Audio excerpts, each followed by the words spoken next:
Good morning from Athens, Greece. It is Sunday morning here, and it's a pretty quiet morning. I thought we would talk about some of the news developments that we have going on this Sunday.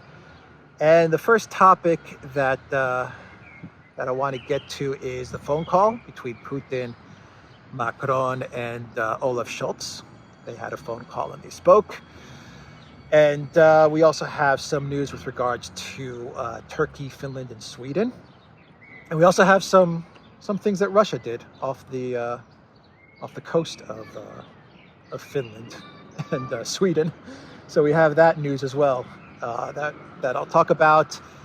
We'll do a quick update as to what's going on in Ukraine, a really quick update there. And I've got a really good clown world as well. Zelensky and the Dutch media and his beef with Mark Rutte. This one's a really interesting clown world because of what Zelensky said. Not so much his beef with Rutte and the EU.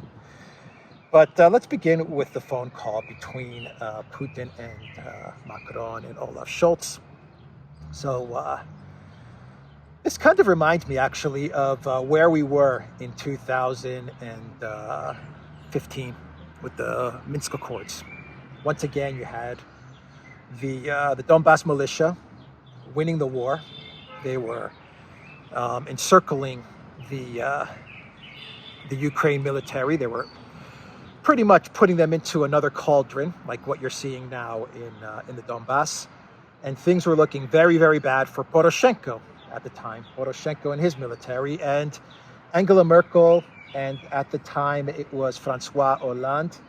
They called up Putin in a panic, and they arranged, first they talked on the phone, then they arranged to meet up in Minsk with the help of Lukashenko, and they came up with the Minsk Accords, which was, in essence, Ukraine's surrender in that conflict. And Poroshenko was there, and Hollande, and Merkel, and Putin, and France and Germany, they signed up to the first Minsk Accords.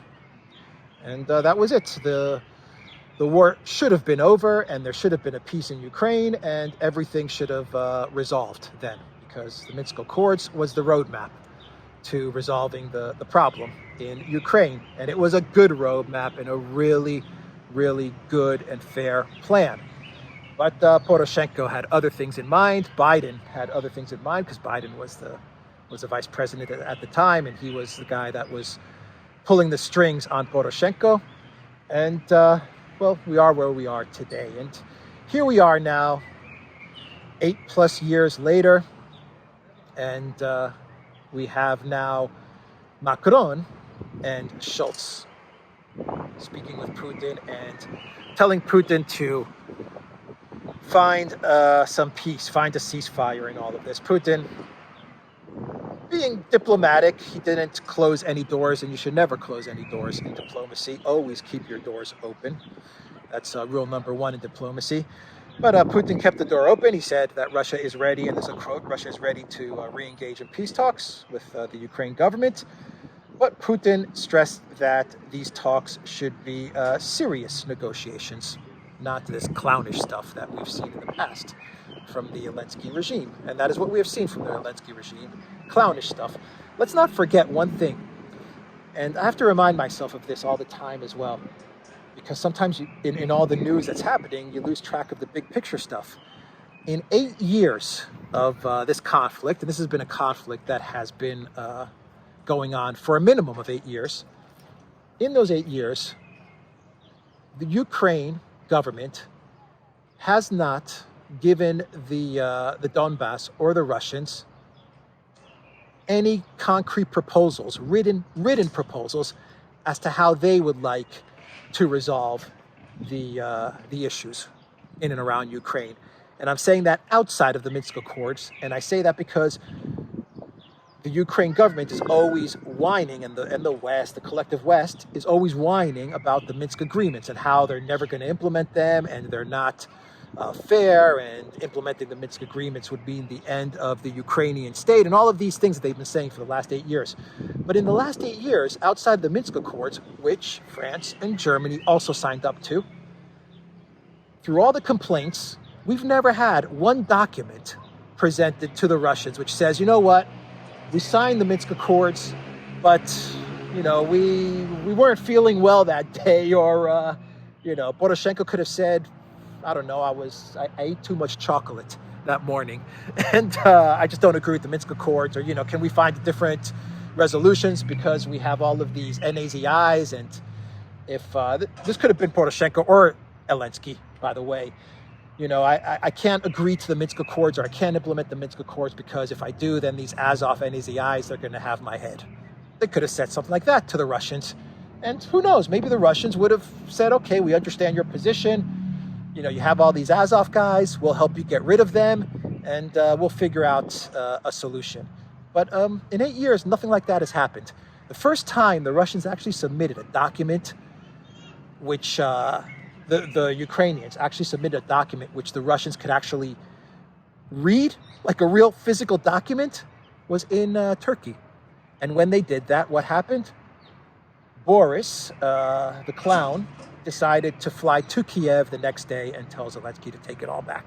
So this is why during the conversation, Putin told Scholz and Macron, that's all fine and good to talk with Zelensky, or to talk with the Ukrainian side, and to try and find a solution to this, but, you know, it's a little too late now.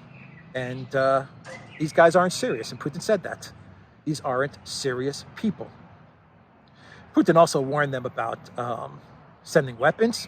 He's given them many warnings, but he warned them again, stop sending weapons. All you're doing is you're making things worse. Not for Russia, you're making things worse for Ukraine and eventually Europe, because where are all these weapons going to end up when all of this is said and done? Well, they're going to end up on the black market and floating around Europe and Middle East and Africa, God knows where all these weapons are going to end up. But things are not going to be good with continually pumping weapons into Ukraine and giving them to these criminal forces and these NAZIs. So Putin gave that warning as well. And of course, they talked about the fictitious naval blockade and the food crisis that's coming. Once again, Putin stressed that he's willing to play ball. There's no reason why they can't play ball, and why Russia can't continue to do business with the collective West. But how is Russia going to get their grain or their wheat or their fertilizer to the collective West when the collective West has sanctioned grain and wheat and fertilizer and payments, all of these things, towards Russia? How are they going to get this to Europe when they've been sanctioned? So Putin's like, you gotta, in order for us to get you the things that you need, you gotta remove the sanctions. Otherwise, we can't get the stuff to you.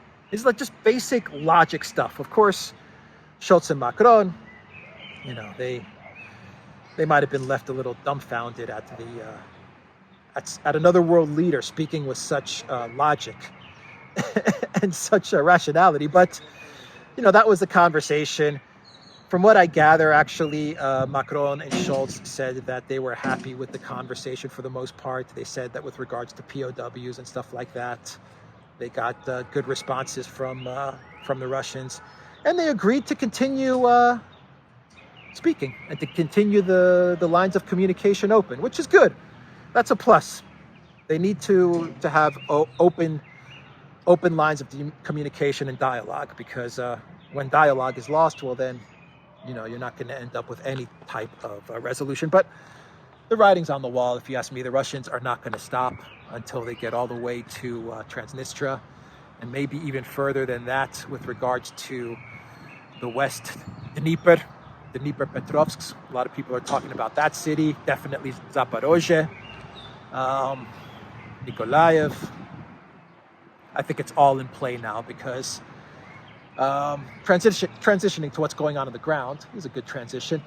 Kadyrov came out with a statement on, I believe he put it on Instagram. And, you know, Kadyrov is kind of, when he puts out statements, he's like maybe 1 or 2 days early. He kind of gets ahead of himself. But he put out a statement saying that Severodonetsk, the whole area, is now under Russian control. And the Russians are moving faster than he even anticipated. That is what he said. And actually, Kadyrov even said in the post, he said, Usually when I make posts, I get ahead of the end result and I get excited and ahead of myself. This time he said in his post that the Russian military is moving faster than he even thought. He was saying Severodonetsk and all of that would take about a week to take over, to conquer, but he said now the Russians have it. But what he meant by that, he meant that there is, from what I understand, there is fighting in the city, in the urban area, but all the area outside is under Russian control. And that's what Kadyrov said. I'll put the statements up on the screen so you can read it. I just don't have it handy right now, his post. But that's pretty much the situation on the ground, is the Russians are advancing, and they're advancing a lot faster than I think a lot of people expected, because, you know, the Ukraine military, they're starting to retreat from their positions. The New Atlas has reported on this. Jacob Dreisen has reported on this. I'll put links to the New Atlas channel. I'll put links to Jacob Dreisen's blog as well, where he breaks it down. There's no need for me to break it down, really. They know the military stuff a lot better than I do.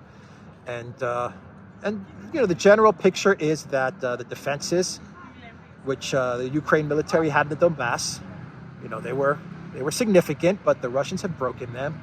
And now the advance is quick for the most part. And it's not a good situation for Zelensky and Ukraine in the Donbass. Now, as far as the game changer weapons that we keep hearing about, now the next game changer is MLRS systems and long range missiles and all of this stuff. That's the next game changer.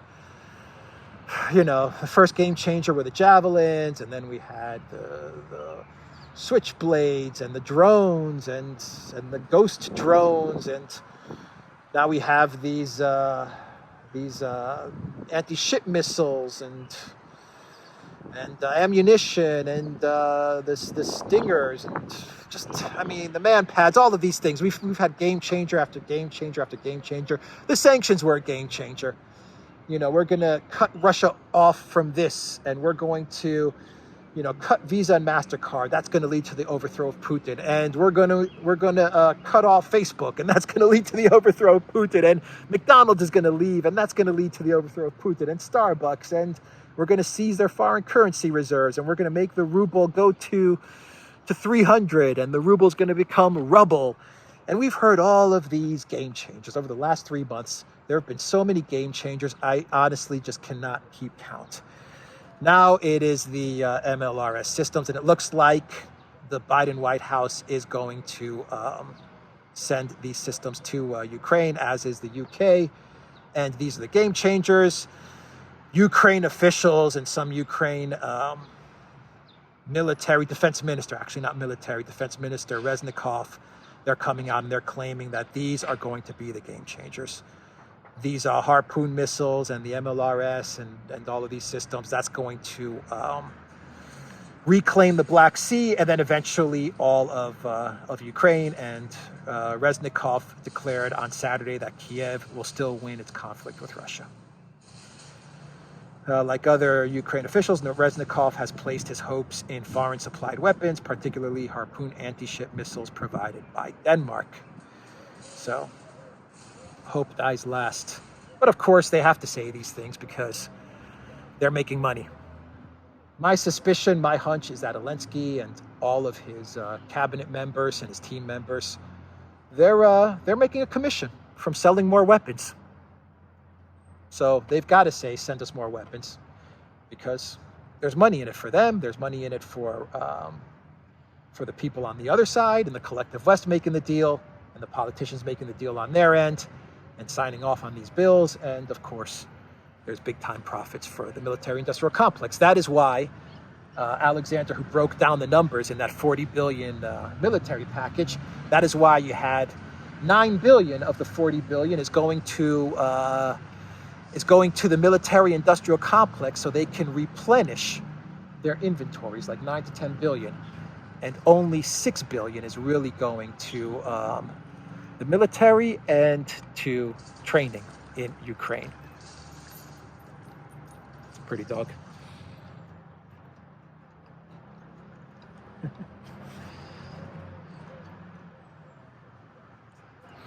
So yeah, So that's what's going on. That's what's going on there. And I forgot to mention about Poroshenko when I was talking about the Minsk agreements. That would have been a good segue for Poroshenko to give an update there, but I forgot.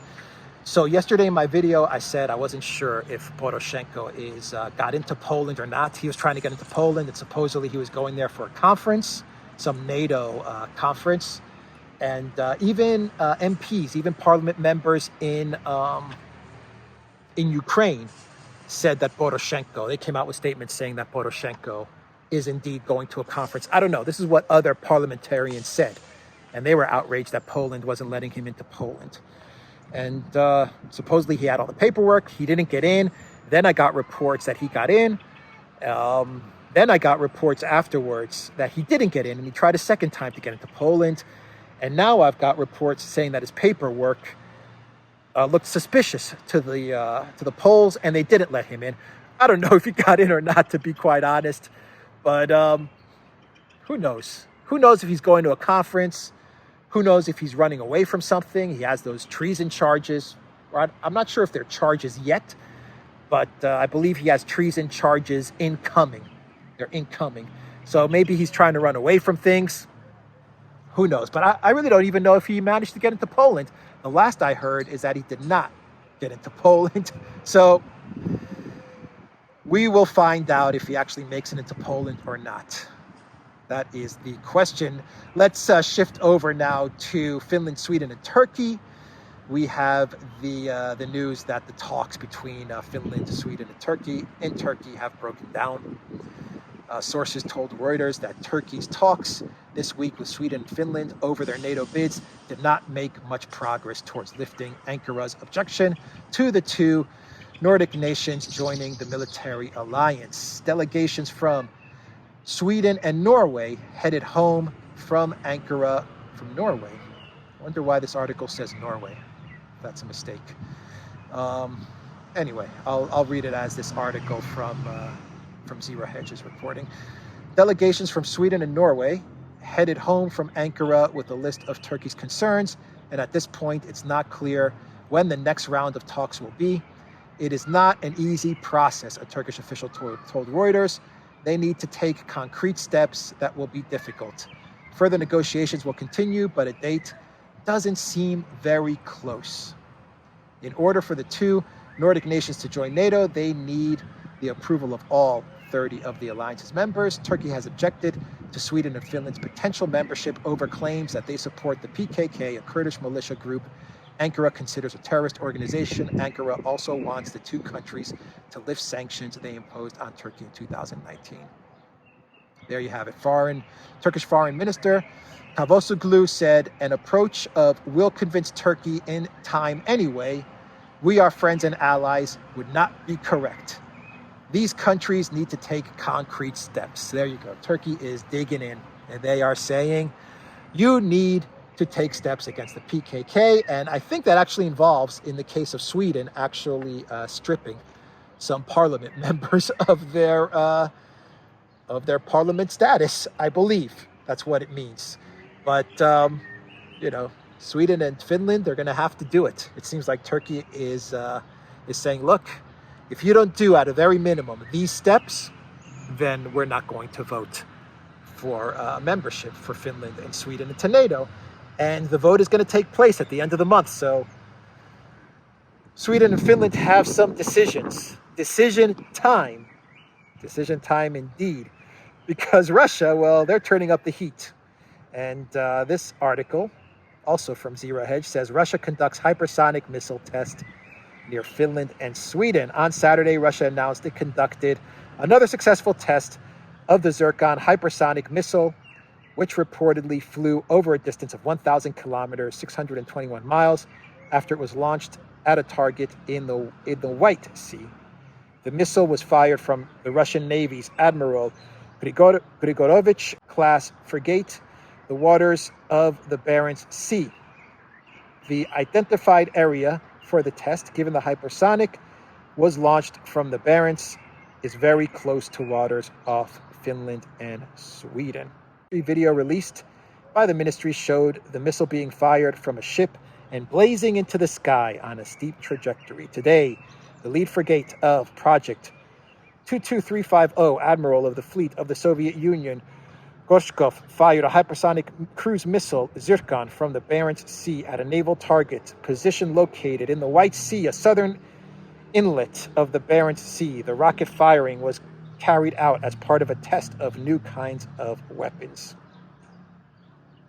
So, as Turkey is digging in its heels and saying, no NATO for you, Finland and Sweden, Russia is saying, well, here we are with our hypersonic missiles with a range of 1,000 kilometers.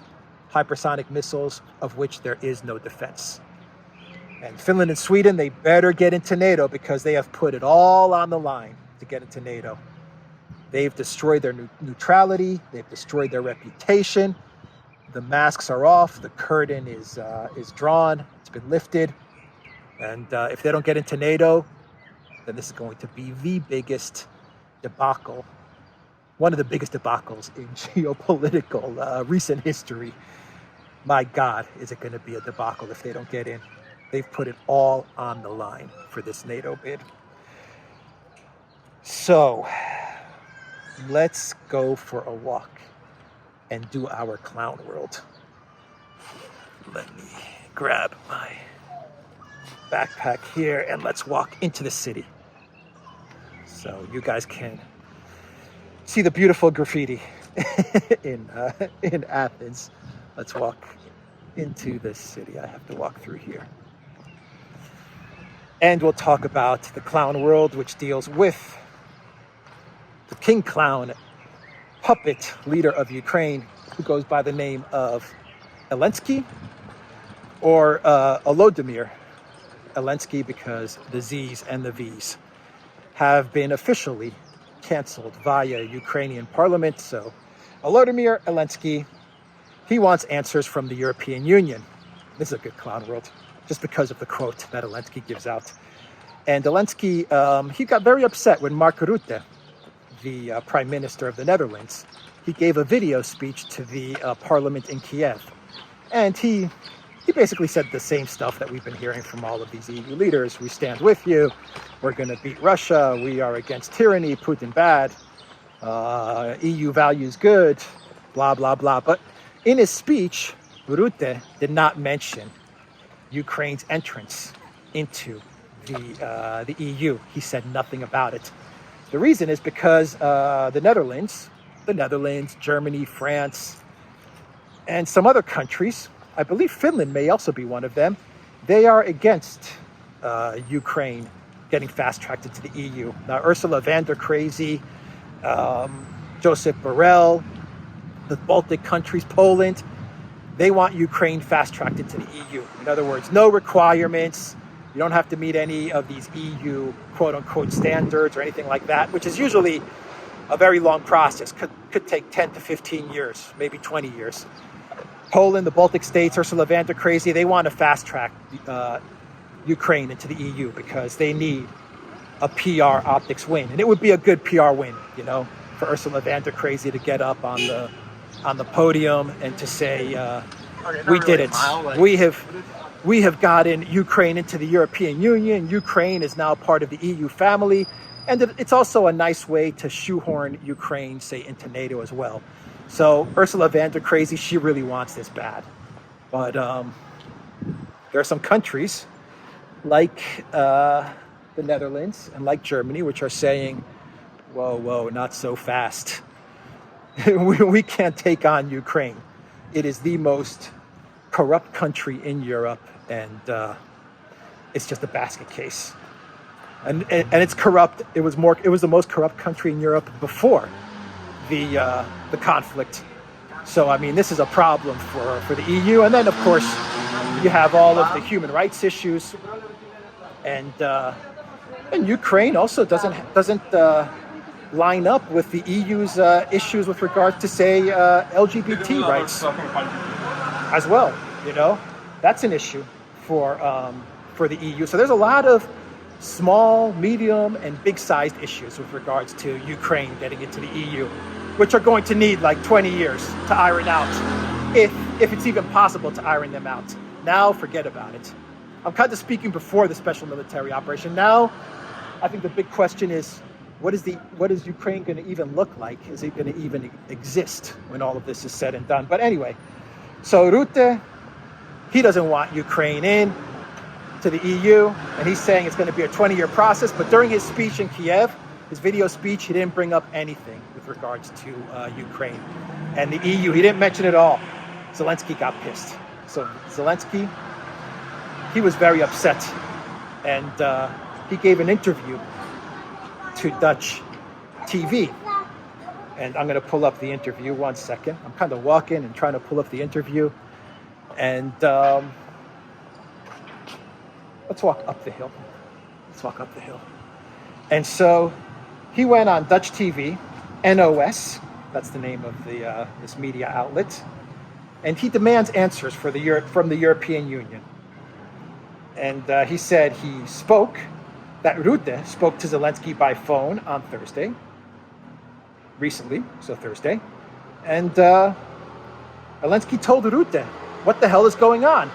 How do you give a speech to the parliament in Kiev and not mention our EU path, our EU aspirations? He says, I want answers. He said, I said very openly to him, if you think there is no place for us in the EU, then you should say so clearly, Zelensky told NOS. So Zelensky's telling NOS what he told Rutte when they spoke on the phone. You really help us, and I am very grateful for that, he recalled telling Rutte. But as far as the EU is concerned, you stayed silent on all things we wanted to hear. EU membership is a sign of strength in the fight we are waging against Russia at home. So that's what he told Rutte. And this is the clown world. I kind of dragged this on a little, but the payoff is coming. The payoff is coming, everybody. So, speaking to NOS, the NOS journalist asked him about Ukraine's corruption. The journalist said, okay, that's great. You're going to enter the EU, and our prime minister here in the Netherlands may be giving you a hard time, but what about your corruption? What about all of your corruption? And Zelensky said to the journalist, how do you know that there is corruption in Ukraine? And the journalist's name is Mariel Twibeke. So he told Mariel, how do you know there's corruption in Ukraine? Do you live here? When confronted with the fact that these allegations of corruption have been spelled out in official reports, Zelensky countered, what makes them official? Yes, there are problems, Zelensky conceded. You have them in many countries. You also have them in many EU countries. There are reforms that we still need and want to implement. If I was a journalist and Zelensky said, how do you know that there is corruption in Ukraine? As the journalist, I would have told Mr. Zelensky, I would have said, Mr. President, in 2 years, you amassed a net worth of $800 million. And you have homes in Miami, in London, and all over the world. And you're telling me now, how do I know about corruption in Ukraine? You're living proof of it. That's how I know. That would have been the proper response. That would have been the response to give to Zelensky's question. How do you know about corruption in Ukraine? I've got it right in front of me, Mr. President. How, in God's name, did you amass a fortune of $800 million from just being president of the country in 2 years? How does that happen? Anyway, that is the clown world coming to you from Athens, Greece. And here we go. Graffiti of the day. Oh, at least they tried to paint a picture there, which is more than I can say for some of the other things that they're painting on the wall, which is just a bunch of babble. Anyway, check out Alexander's video, check out the Duran channel, and the Duran.locals.com. Take care.